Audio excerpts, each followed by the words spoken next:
Students, पिछली video में हमने देखा था कि अगर हमको एक नॉन होमोजीनियस लीनियर इक्वेशंस का सिस्टम दिया गया है ax बराबर b जैसा, तो हम इसको कैसे सॉल्व करेंगे। ठीक है, हमने बात की थी कि अगर रैंक ऑफ ए बी यानी कि ऑगमेंटेड मैट्रिक्स के बराबर होगा, तब इस स्थिति में ये जो सिस्टम होगा इसके पास सोल्यूशन होगा और हम बोलेंगे कि सिस्टम हमारा कंसिस्टेंट है।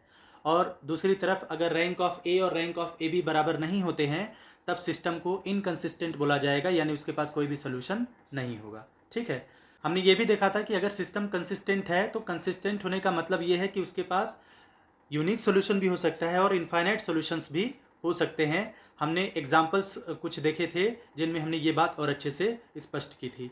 आज के इस वीडियो में हम इस सिलसिले को आगे बढ़ाएंगे और एक नया टॉपिक स्टार्ट करेंगे जिसका नाम होगा eigen values and eigen vectors.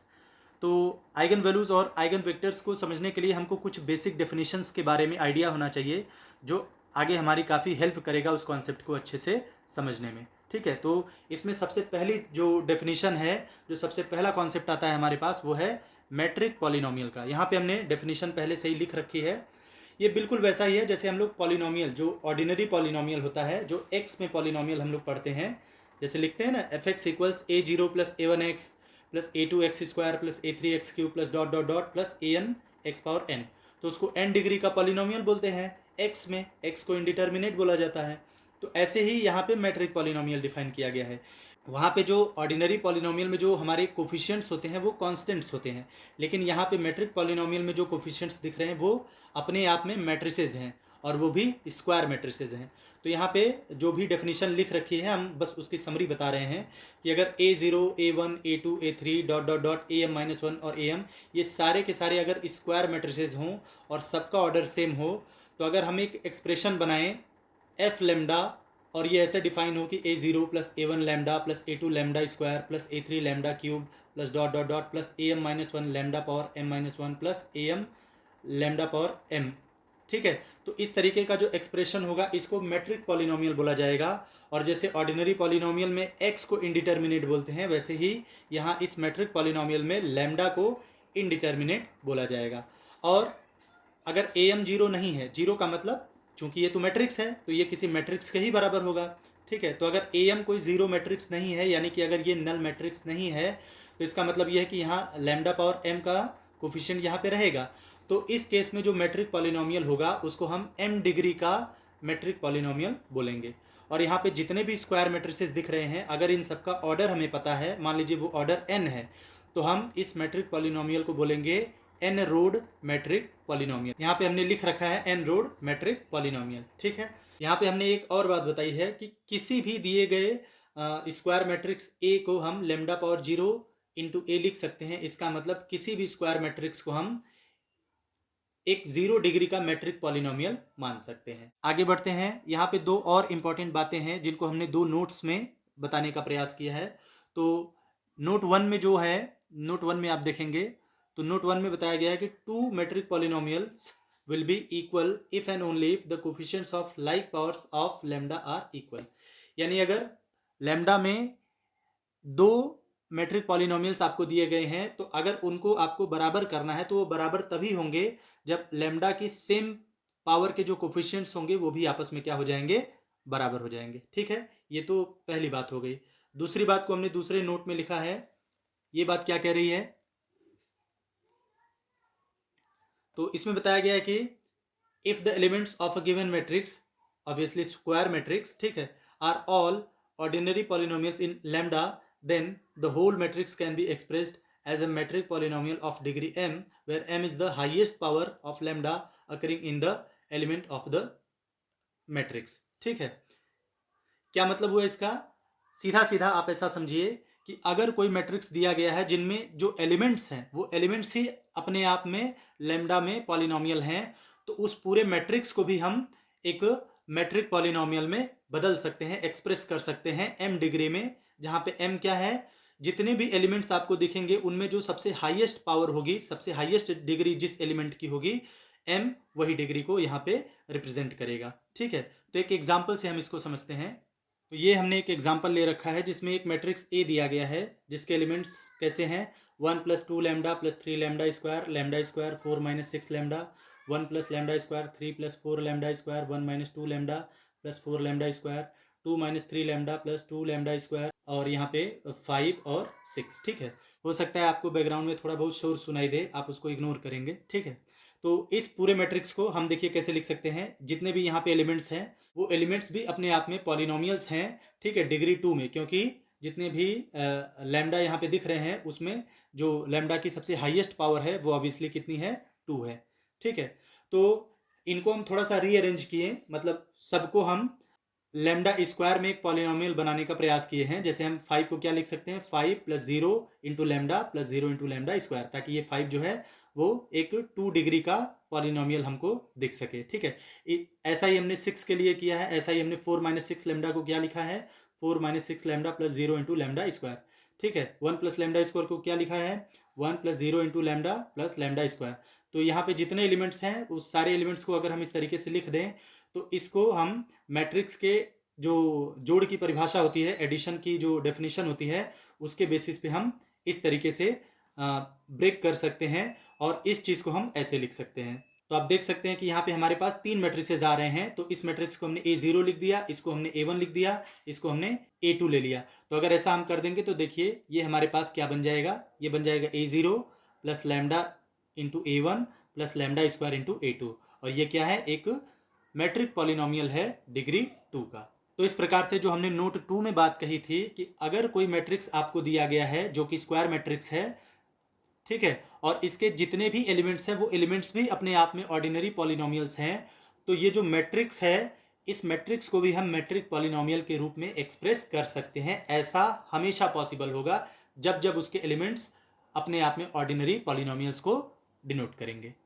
तो स्टूडेंट्स अब बात करते हैं आइगन वैल्यूज और eigen vectors of a matrix की। आइगन वैल्यूज को कुछ और नामों से जाना जाता है, जैसे कि characteristic roots, characteristic values, proper roots, latent values, latent roots. ठीक है, ऐसे ही आइगन वेक्टर्स को कैरेक्टरिस्टिक वेक्टर्स के नाम से भी हम लोग जानते हैं। ठीक है, तो इस चीज़ को समझने के लिए हमने यहाँ पे एक इक्वेशन लिख रखा है, AX इक्वल्स लैम्डा एक्स। यहाँ पे A कोई स्क्वायर मैट्रिक्स है, X जो है वो ऑब्वियसली एक कॉलम मैट्रिक्स होगा जो केवल अननोन वेरिएबल्स को कंटेन करेगा। तो हम देख सकते हैं कि अगर x इक्वल 0 रख दें इस इक्वेशन में, तो ये इक्वेशन देखिए लेफ्ट हैंड साइड में भी 0 मैट्रिक्स आएगा, राइट हैंड साइड में भी 0 मैट्रिक्स आएगा, यानी ये सेटिस्फाई हो जाएगा। ठीक है, यहाँ एक बात आपको और दिख रही होगी कि x बराबर 0 रखने से ये इक्वेशन हमेशा सेटिस्फाई होगा, लैम्डा की चाहे जो भी वैल्यू हो। यानी x बराबर 0 जो है, यानी कि जो 0 सोल्यूशन है इस इक्वेशन का, वो लैम्डा पे डिपेंड ही नहीं करता। ठीक है, तो अगर हम नॉन ज़ीरो सोल्यूशन की बात करें, यानी अगर हम ये पता करें कि क्या x इस ज़ीरो मैट्रिक्स के अलावा भी ऐसा कोई मैट्रिक्स मिल सकता है जो इस इक्वेशन में रखें तो हमारा ये जो इक्वेशन है वो सेटिस्फाई हो जाए, तो इसी चीज़ को निकालते हैं तो ही हमें आइगन वैल्यूज़ और आइगन वेक्टर्स के कॉन्सेप्ट देखने को मिलते हैं। ठीक है, तो फिर से आपको एक बार बता दें कि AX इक्वल्स लैम्डा एक्स जो है, इसमें x बराबर 0 जो है वो हमेशा इसको सेटिस्फाई करेगा, लैम्डा की चाहे जो भी वैल्यू हो उस पर डिपेंड न करते हुए। ये जो है हमारा एक ट्रिवियल सोल्यूशन कहलाएगा, यानी ये हर हाल में ये सोल्यूशन मिलना ही मिलना है। तो अगर हम नॉन ज़ीरो सोल्यूशन की बात करें तो पहली बात, इस इक्वेशन को हम लिख सकते हैं AX minus lambda x equals 0 यानी ज़ीरो मैट्रिक्स। यहाँ पे हो जाएगा A minus lambda I into x equal 0 matrix. अब ये जो है वो AX इक्वल 0 टाइप का है, यानी ये system of homogeneous linear equations की कैटेगरी में आ गया। एक चीज़ आपको बता दें कि अगर हमारे पास सिस्टम ऐसा दिया गया है AX इक्वल्स O, ठीक है, AX इक्वल्स O, तो यहाँ पे दो बातें हैं। एक मान लीजिए n है, n बराबर नंबर ऑफ अननोन वेरिएबल्स,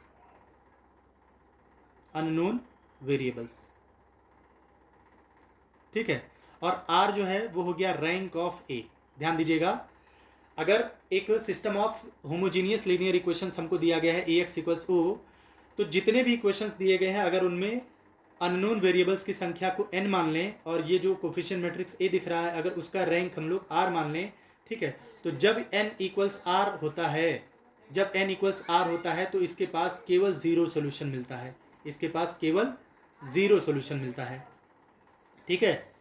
इस सिस्टम के पास अगर नंबर ऑफ अननोन वेरिएबल्स की संख्या अगर रैंक के बराबर हो जाती है तो इस सिस्टम के पास केवल और केवल ज़ीरो सोल्यूशन मिलता है। लेकिन हमको ज़ीरो सोल्यूशन तो चाहिए नहीं, हमको तो नॉन ज़ीरो सोल्यूशन चाहिए। नॉन ज़ीरो सोल्यूशन के लिए क्या होगा, नॉन ज़ीरो सोल्यूशन के लिए ये जो मैट्रिक्स A दिख रहा है इसका जो रैंक होगा R वो n से छोटा लेना पड़ेगा। n से बड़ा तो हो ही नहीं सकता, ठीक है। तो इसीलिए या तो इक्वल हो सकता है या तो छोटा हो सकता है। तो इक्वल होगा तब तो ज़ीरो सोल्यूशन मिलेगा, लेकिन ज़ीरो सोल्यूशन तो हमको चाहिए नहीं। तो इसका मतलब एक ही केस बचा कि जो रैंक ऑफ ए है वो n से क्या हो जाए, छोटा हो जाए। तो रैंक ऑफ ए n से अगर छोटा है तो इसका मतलब ये हुआ कि a जो है, जो कि एक स्क्वायर मैट्रिक्स है ऑब्वियसली n ऑर्डर का, तो इसका मतलब ये हुआ कि उसका डिटर्मिनेंट क्या होना चाहिए, ज़ीरो होना चाहिए। तो इसका मतलब ये है कि अगर ये जो सिस्टम दिख रहा है आपको a minus lambda I into x equal से ज़ीरो मैट्रिक्स, ठीक है। तो अगर इस सिस्टम को ये होमोजीनियस लीनियर इक्वेशंस का सिस्टम मानते हुए हम चलें और ये मान लें कि जो कैपिटल X दिख रहा है इसमें n अननोन वेरिएबल्स हैं, ठीक है।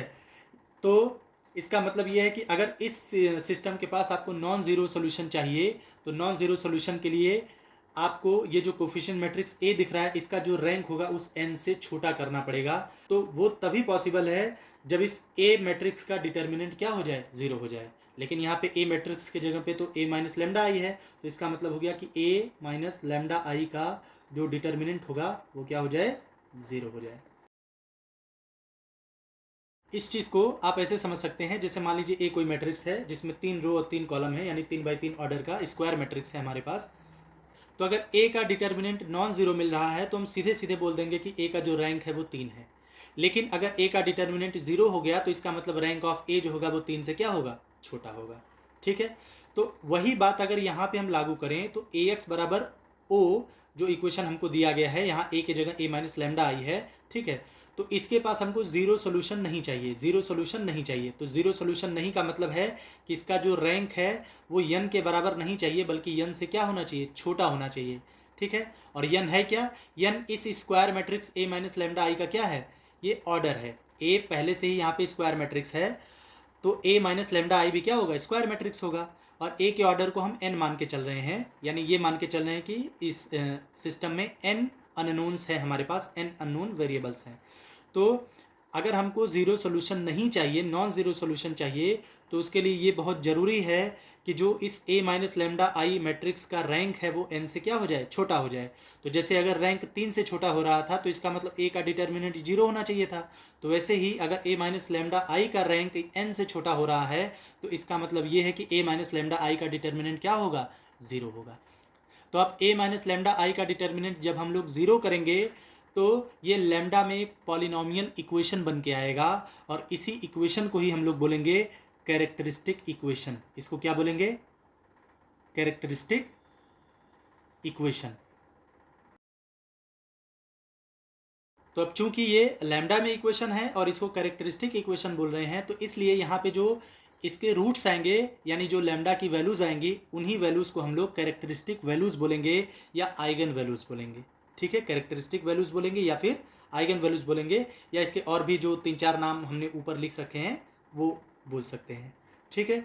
एक और बात, ये तो खैर वो बात हो गई कि ए माइनस लेमडा आई का जो डिटर्मिनेंट है अगर वो 0 हो जाएगा तो इस केस में हमको नॉन ज़ीरो सोल्यूशन मिलेगा। लेकिन वो जो नॉन ज़ीरो सोल्यूशन x आएगा, जिसको कि हम x बोल रहे हैं, अगर वो नॉन ज़ीरो सोल्यूशन आएगा तो इसी सोल्यूशन को ही हम लोग बोलेंगे आइगन वेक्टर्स। क्या बोलेंगे, आइगन वेक्टर्स, ठीक है। तो एक बार फिर से बता दें, अगर हमारे पास एक इक्वेशन दिया गया है ए एक्स इक्वल्स लेमडा एक्स, ठीक है, तो लेमडा की वो वैल्यू जिसके लिए एक नॉन ज़ीरो सोल्यूशन मिले उसको हम आइगन वैल्यू बोलेंगे, और जो नॉन ज़ीरो सोल्यूशन आएगा यानी एक्स आएगा उसको हम लोग आइगन वेक्टर बोलेंगे, ठीक है। तो कुछ क्वेश्चंस हम लोग देखते हैं जिससे हमें ये बातें और अच्छे से क्लियर हो पाएंगे। ये रहा हमारे पास पहला question, determine the eigen values and eigen vectors of matrix A, जो कि दिया गया है 5 4 1 2, ठीक है। तो सबसे पहले हम लोग निकालेंगे कैरेक्टरिस्टिक इक्वेशन। कैरेक्टरिस्टिक इक्वेशन, जब जब हमको आइगन वैल्यू पूछा जाएगा या आइगन वेक्टर निकालना होगा तो सबसे पहले हम लोग कैरेक्टरिस्टिक इक्वेशन लिखेंगे। और कैरेक्टरिस्टिक इक्वेशन क्या है, ए माइनस लेमडा आई का जो डिटर्मिनेंट है वो क्या हो जाएगा, 0।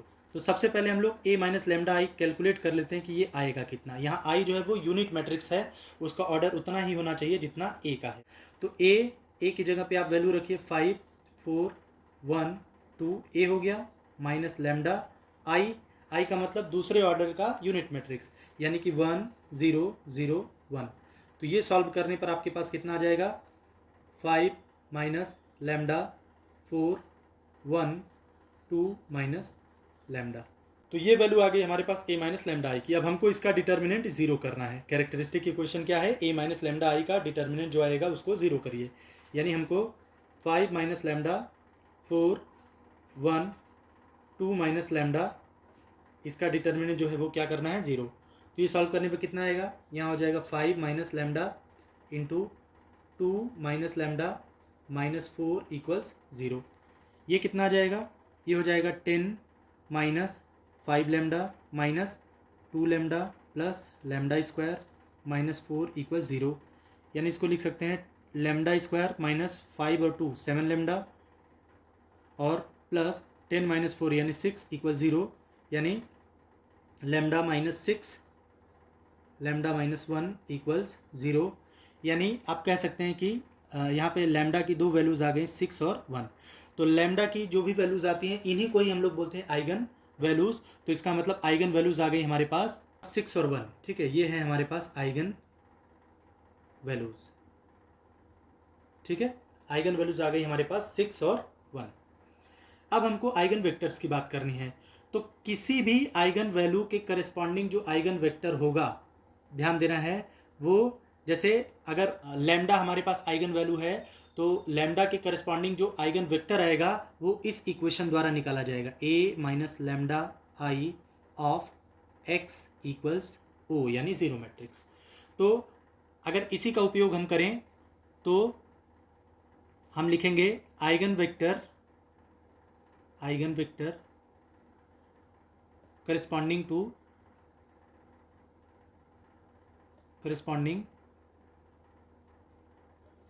to the eigen value 6। तो अगर 6 के करस्पॉन्डिंग अगर हम आइगन वेक्टर निकाल रहे हैं तो क्या हो जाएगा, a माइनस लैम्डा की जगह पे रखेंगे 6, तो ये 6i of x equals O यानी जीरो मैट्रिक्स। तो a माइनस 6i निकालने के लिए यहाँ पे हमने ऊपर देखिए a माइनस लैम्डा आई निकाल रखा है, इसी में लैम्डा को रिप्लेस कर दीजिए किससे, 6 से। तो a माइनस 6i की वैल्यू आ जाएगी 5 माइनस 6 यानी कि माइनस 1 4 1 और 2 माइनस 6 यानी कि माइनस 4 इंटू एक्स की जगह अननोन वेरिएबल्स रखने हैं। ठीक है, तो इसका मतलब यहाँ पे x1 और x2 मान लीजिए अननोन्स है हमारे पास, और बराबर यहाँ पे जीरो मैट्रिक्स क्या होगा, जीरो। ध्यान देंगे ये हम ऐसा क्यों लिख रहे हैं, क्योंकि 2x2 ऑर्डर के मैट्रिक्स में अगर 2x1 के मैट्रिक्स का मल्टीप्लाई होगा तो वापस से निकल के क्या आएगा, 2x1 का ही मैट्रिक्स आएगा। तो ये इस चीज़ को भी अग्री करना चाहिए, तो इस हिसाब से हमने इतना लिख दिया है। अब गुणा करिए, तो गुणा करेंगे मैट्रिक्स का तो कितना हो जाएगा, minus x1 plus 4x2 minus x1 plus 4x2, और यहाँ हो जाएगा x1 माइनस 4x2 बराबर 0 0। तो इससे हमको दो इक्वेशंस मिलेंगे, दोनों असल में देखा जाए तो सेम ही इक्वेशन है। माइनस x1 प्लस 4x2 बराबर 0 मिलेगा और x1 माइनस 4x2 बराबर 0 मिलेगा, दोनों सेम ही इक्वेशन है। माइनस x1 प्लस 4x2 बराबर 0 या x1 माइनस 4x2 बराबर 0, x1 माइनस 4x2 बराबर 0। ये तो एक ही इक्वेशन मिल रहा है, मतलब देखने को तो दो इक्वेशन मिल रहे हैं लेकिन दोनों सेम ही है। इसी में अगर माइनस 1 से मल्टीप्लाई कर दें तो ये मिल जाएगा, इसमें माइनस 1 से मल्टीप्लाई कर दें तो ये मिल जाएगा। तो तरीका क्या है, x1 x2 को निकालना है हमको, इसी चीज़ को निकालना है, यही हमारा आइगन वेक्टर कहलाएगा। यानी कैपिटल X जो है यही कैपिटल X है, ये कैपिटल A माइनस लैम्डा आई है ऑफ X है, और बराबर ये क्या है, O है। ठीक है, इसी X को हमको निकालना है। तो यहाँ से आपको पता चल रहा है कि इन दोनों इक्वेशन के सहायता से हमको ये पता चल रहा है, दोनों का मतलब एक ही इक्वेशन है असल में। तो इससे ये पता चल रहा है कि यहाँ पे x1 माइनस 4x2 का मान 0 है। यानी x1 x2 को आप एग्जैक्ट नहीं पता कर सकते क्योंकि वेरिएबल्स तो दो हैं लेकिन इक्वेशन हमारे पास एक ही है। तो यहाँ पे क्या है, किसी एक वेरिएबल को हम किसी आर्बिट्रेरी नंबर के बराबर रख लेते हैं तो दूसरा अपने आप आ जाएगा। जैसे हम मान लेते हैं कि यहाँ पे हम मान लेते हैं कि जैसे x2 बराबर हमने मान लिया 1, x2 बराबर कितना मान लिया 1। तो अगर x2 को हमने 1 मान लिया तो इसका मतलब x1 कितना हो गया, x1 हो गया हमारे पास 4। ध्यान दीजिए यहाँ से इस इक्वेशन से अगर हमने x2 को 1 मान लिया तो x1 कितना हो गया 4। तो जो कैपिटल X है हमारे पास, जिसको हम आइगन वेक्टर बोल रहे हैं, जो कैपिटल X है जिसको हम क्या बोल रहे हैं, आइगन वेक्टर, तो ये आइगन वेक्टर जो कि 6 जो आइगन वैल्यू है उसके करस्पॉन्डिंग है, तो इसकी वैल्यू आ रही है हमारे पास कितनी, x1 x2। अब x1 का मान कितना है, 4 है, x2 का मान कितना है, 1 है।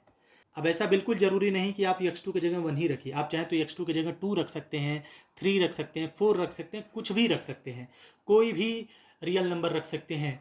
तो चूंकि इनफाइनाइट रियल नंबर्स हैं इसलिए इनफाइनाइट आइगन वेक्टर्स मिलेंगे, लेकिन एक बात कॉमन होगी, सब इसी के मल्टीपल होंगे। ठीक है, मतलब ये है कि जैसे मान लीजिए हमने x2 बराबर 4 रख दिया, x2 बराबर हमने कितना रख दिया, 4 रख दिया, तो x2 बराबर जब 4 रखेंगे तो x1 का मान कितना मिलेगा, 4 इंटू 4 यानी 16, तो ये हो जाएगा 16 और ये हो जाएगा 4। अगर आप इसको ध्यान से देखें तो इसमें से 4 कॉमन लेकर इसको भी लिख सकते हैं 4 1। अगर आप मान लीजिए कि x2 की जगह 1 न लेकर के x2 की जगह आप 1/4 ले लिए, x2 की जगह कितना ले लिए, 1/4, हम यहाँ लिख दे रहे हैं, आपने ले लिया x2 की जगह 1/4, तो अगर x2 1/4 करेंगे तो x1 कितना आएगा, ये 1 आएगा। तो इस केस में हमारे पास जो आइगन वेक्टर मिलेगा वो क्या मिलेगा, x1 की वैल्यू हो जाएगी 1, x2 की वैल्यू हो जाएगी 1/4। आप अगर इसमें से भी 1/4 कॉमन ले लें बाहर तो आप पाएंगे कि यहाँ 4 बचेगा, यहाँ 1 बचेगा। ठीक है, तो आप ऐसा कह सकते हैं कि जितने भी आइगन वेक्टर्स मिल रहे हैं सब इसी कॉलम वेक्टर्स के मल्टीपल हैं। जो कॉलम वेक्टर 4 1 दिख रहा है इसी कॉलम वेक्टर के क्या है, मल्टीपल है। ठीक है, तो हो सकता है किताब में जैसे हमने यहाँ पे x2 बराबर 1 लिया तो ये x1 बराबर 4 है, हो सकता है किताब में x2 को 1 न लेकर के x2 को 13 लिया हो, 12 लिया हो। तो इस तरीके से आप चाहे जो भी वैल्यू लीजिए उसके करस्पॉन्डिंग आइगन वेक्टर्स आपके इस तरीके से निकलने वाले हैं। ठीक है, तो ये तो 6 के लिए था। अगर हम 1 के लिए आइगन वेक्टर निकालना चाहें तब तो कैसे निकालेंगे देख लेते हैं इसको भी। तो यहाँ पे a माइनस लेमडा आई की वैल्यू हमने लिख रखी है 5 माइनस लेमडा 4 1 2 माइनस लेमडा। तो 6 के करस्पॉन्डिंग आइगन वेक्टर तो हमको मिल गया, अब हम 1 के करस्पॉन्डिंग आइगन वेक्टर निकालने वाले हैं। ठीक है, तो 1 के करस्पॉन्डिंग जो आइगन वेक्टर आएगा वो इस इक्वेशन को सॉल्व करने पर मिलेगा, a minus lambda I of x equals o, लेकिन लेमडा बराबर कितना रखेंगे 1, तो ये हो जाएगा a minus I of x equals 0। अब a माइनस आई कितना मिलेगा, ऊपर ही ये जो दिख रहा है matrix a minus lambda I, इसी में हमने लेमडा की जगह 1 रख देना है, तो कितना मिल जाएगा, ये मिल जाएगा हमारे पास, लेमडा की जगह 1 रखेंगे तो मिलेगा 4 4 1 1। ठीक है, ऑफ x की जगह फिर से वही रख लीजिए x1 x2 और बराबर o मतलब 0 0। तो अब इसको अगर आप सॉल्व करेंगे तो आपको देखिए क्या मिलेगा, 4x1 प्लस 4x2 बराबर 0 या x1 प्लस x2 बराबर 0। आपको मिलेगा 4x1 प्लस 4x2 बराबर 0 ऊपर वाले से, मतलब जब पहले रो में इस कॉलम का मल्टीप्लाई करेंगे तब ये मिलेगा, और जब दूसरे रो में इस कॉलम का मल्टीप्लाई करेंगे तो मिलेगा x1 प्लस x2 इक्वल 0। तो दोनों तो सेम ही इक्वेशन है, इसका मतलब x1 प्लस x2 बराबर 0। तो जैसे मान लीजिए आपने x2 बराबर मान लिया -1, तो x1 कितना आ जाएगा, x1 आ जाएगा। ठीक है, या इसको आप ऐसे भी समझ सकते हैं कि अगर आपने x1 की जगह पे 1 रख दिया तो x2 कितना आ गया -1। तो इसका मतलब जो आइगन वेक्टर मिला x1 x2 के जो बराबर था वो कितना आ गया, आप इसमें x1 की जगह पे 1 रखे हैं तो x2 कितना मिल रहा है -1। तो ये हमारे पास आइगन वेक्टर आ गया। ठीक है, अगर आप x2 की जगह 2 रखेंगे तो आइगन वेक्टर बदल जाएगा। ठीक है, अगर आप x1 की जगह मान लीजिए 2 रख रहे हैं तो x2 -2 मिलेगा, 3 रख रहे हैं तो यहाँ -3 मिलेगा। तो आप देख सकते हैं कि ये जो है वो असल में क्या है, ये 2 इंटू 1 -1 है, और ये क्या है 3 इंटू 1 -1 है। ठीक है, इसका सीधा सीधा मतलब है कि जो हमारे पास आइगन वेक्टर्स आते हैं तो एक आइगन वेक्टर अगर आपको मिल गया तो बाकी सारे आइगन वेक्टर्स जो होंगे वो उसी के कोई ना कोई मल्टीपल्स होंगे। ठीक है, कोई ना कोई मल्टीपल्स होंगे। तो इससे एक और बात समझ में आती है जिसको हम नोट में लिख दे रहे हैं, ये बहुत इंपॉर्टेंट है। ठीक है, आप इसको याद रखेंगे। जैसे आप देखिए यहाँ पे आइगन वेक्टर आया कितना 1 -1, तो जो दूसरा आइगन वेक्टर आया 2 -2 ये इसी आइगन वेक्टर का ही 2 गुना है, और ये जो 3 -3 आया ये इसी का 3 गुना है। तो हम ऐसा एक निष्कर्ष यहाँ पे बना सकते हैं कि if x is an eigen vector of the matrix A, अगर ए मैट्रिक्स का एक्स कोई आइगन वेक्टर है, then a constant times x यानी कि c x will also be the same of A. क्या मतलब हुआ इसका कि अगर x एक आइगन वेक्टर है मैट्रिक्स A का, तो सी एक्स भी क्या होगा, वो भी आइगन वेक्टर होगा उसी मैट्रिक्स का, जहाँ पे जो C है वो कोई भी रियल नंबर हो सकता है। C जो है वो कोई भी रियल नंबर हो सकता है। ठीक है, तो उम्मीद करते हैं ये पहला क्वेश्चन आपको समझ में आया होगा। कुछ और क्वेश्चंस हम लोग करते हैं ताकि ये चीज़ हमको और अच्छे से क्लियर हो जाए।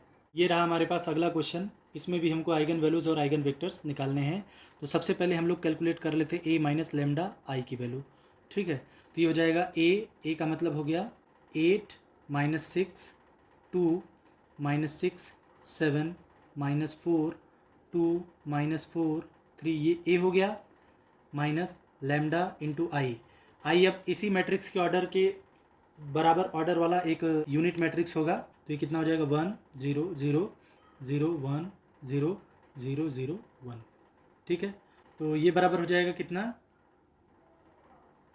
8 minus lambda minus 6 minus 2 minus 6 7 minus lambda minus 4 फिर 2 minus 4 3 minus lambda.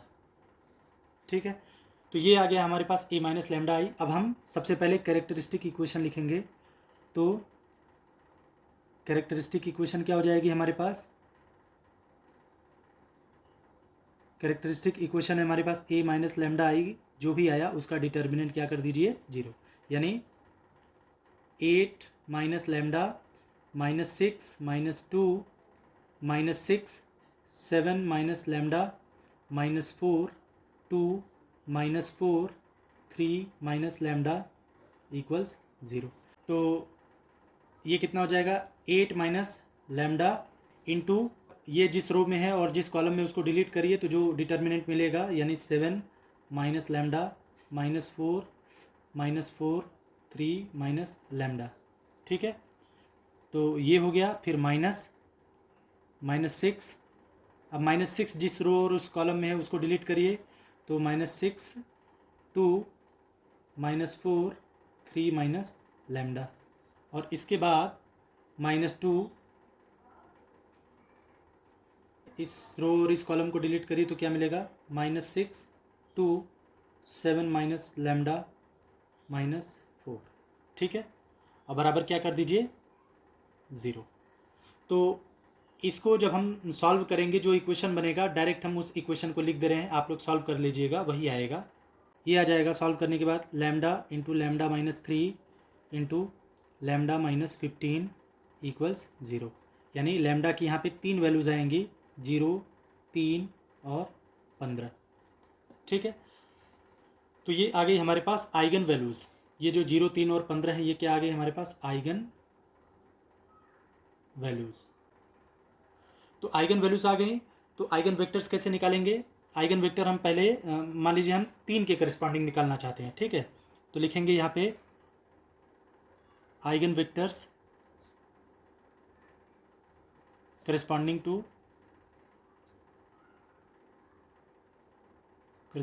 To the eigen value 3। ठीक है, तो क्या हो जाएगा a minus 3i of x equals o, यानी कि 0 मैट्रिक्स। तो a माइनस 3i कितना हो जाएगा, इसी मैट्रिक्स में लेमडा की जगह पे आप 3 रख दीजिए, तो कितना आ जाएगा 5 माइनस 6 माइनस 2 माइनस 6 और 7 माइनस 3 यानी कि 4 और माइनस 4 2 माइनस 4 और 3 माइनस 3 यानी कि 0। ठीक है, इतना हो गया। इंटू एक्स की जगह पे आप रखेंगे x1 x2 x3 और बराबर 0 0 0। ठीक है, तो 3 के करस्पॉन्डिंग जो आइगन वेक्टर मिलेगा वो इस इक्वेशन को सॉल्व करने पर मिलेगा a minus 3i of x equals o, यानी 0 मैट्रिक्स। a माइनस 3i की वैल्यू इतनी हो जाएगी इंटू x इक्वल्स 0। ठीक है, अब इसको हम सॉल्व करते हैं। तो यहाँ पे सॉल्व करेंगे तो कितना हो जाएगा, यहाँ पे 3 इक्वेशंस दिखेंगे जब इन दोनों मैट्रिक्स का मल्टीप्लाई करेंगे तो क्या मिलेगा, ऊपर मिलेगा 5x1 minus 6x2 minus 2x3, नीचे क्या मिलेगा माइनस 6x1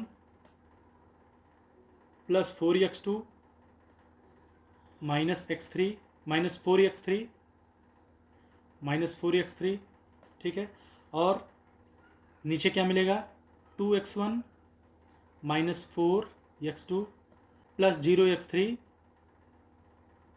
और बराबर 0 0 0, ठीक है। 5x1 minus 6x2 minus 2x3 minus 6x1 plus 4x2 minus 4x3 और 2x1 minus 4x2 plus 0x3 बराबर क्या मिला 0, ठीक है। तो यहाँ पे हमको 3 इक्वेशंस मिल रहे हैं, 3 equations. 5x1 minus 6x2 minus 2x3 equal 0, ये पहला इक्वेशन है। Minus 6x1 plus 4x2 minus 4x3 बराबर 0, ये दूसरा इक्वेशन है। और 2x1 माइनस 4x2 इक्वल्स 0, ये तीसरा इक्वेशन है। तो अब अगर यहाँ से आपको x1 x2 x3 निकालने हैं तो किसी एक की वैल्यू को आप कुछ एज्यूम कर लीजिए, ठीक है। हम मान लेते हैं x1 बराबर 1, हमने क्या मान लिया x1 बराबर हमने मान लिया 1। तो अगर x1 बराबर 1 रखें तो x2 कितना मिल जाएगा, x2 बराबर 1/2, ठीक है। तो x1 1 आ गया, x2 1/2 आ गया। तो अब x3 के लिए चाहे इस इक्वेशन चाहे इस इक्वेशन, इन दोनों में से किसी एक में x1 x2 का मान रख दीजिए तो x3 मिल जाएगा। तो x1 इसी में हम मान लीजिए रख दे रहे हैं, तो x1 के जगह 1 रखेंगे तो यहाँ 5 मिलेगा, x2 की जगह 1/3 रखेंगे तो कितना मिलेगा 6/2, यानी कि -3 और माइनस 2x3 बराबर 0, यानी यहाँ से x3 कितना आ जाएगा, x3 आ जाएगा आपका 1, ठीक है। x3 आ जाएगा 1, ठीक है। 5 में से 3 गया 2, तो 2 बराबर 2x3, यानी x3 बराबर 1, ठीक है। तो x1 x2 x3 सब आ गए यहाँ पे। तो जो हमारे पास आइगन वेक्टर आएगा वो क्या मिल जाएगा, आइगन वेक्टर x बराबर x1 x2 x3, ठीक है। तो x1 को हमने कितना माना था, x1 को हमने माना था 1, तो इसके लिए x2 कितना आया था 1/2, और इसके लिए x3 कितना आया था 1। आप चाहें तो इसमें से 1/2 कॉमन ले सकते हैं, तो 1/2 कॉमन लेंगे तो आपको क्या मिल जाएगा, यहाँ हम लिख दे रहे हैं 1/2 को हमने कॉमन ले लिया। 1/2 को कॉमन ले लेंगे तो कितना मिल जाएगा, ऊपर हो जाएगा 2 1 2, ठीक है। तो इस तरीके से हम लोग आइगन वैल्यू और आइगन वेक्टर को निकालते हैं। पूरा प्रोसेस क्या है कि अगर कोई मैट्रिक्स दिया गया है तो सबसे पहले a माइनस लैम्डा आई का डिटर्मिनेंट 0 करिए, जिसको हम कैरेक्टरिस्टिक इक्वेशन बोलते हैं। अब इस कैरेक्टरिस्टिक इक्वेशन को सॉल्व करने पर जो लैम्डा की वैल्यूज़ आएंगी उनको हम लोग बोलते हैं आइगन वैल्यूज़ या कैरेक्टरिस्टिक वैल्यूज़। अब जितनी भी इसकी आइगन वैल्यूज़ आ रही हैं, इस मैट्रिक्स की जितनी भी आइगन वैल्यूज़ आ रही हैं, हर एक आइगन वैल्यू के करस्पॉन्डिंग जो आइगन वेक्टर मिलेंगे वो अलग अलग मिलेंगे, ठीक है। लेकिन इतना होना चाहिए कि जैसे अगर x आइगन वेक्टर हो गया किसी एक आइगन वैल्यू लैम्डा के लिए, तो cx भी उसी आइगन वैल्यू लैम्डा के लिए आइगन वेक्टर माना जाएगा, जिसको हमने उस पीछे वाले नोट में आपको बताया है। तो आप इन सारी बातों का ध्यान रखेंगे, इसी तरीके से आपको सारे क्वेश्चंस करने हैं, ठीक है।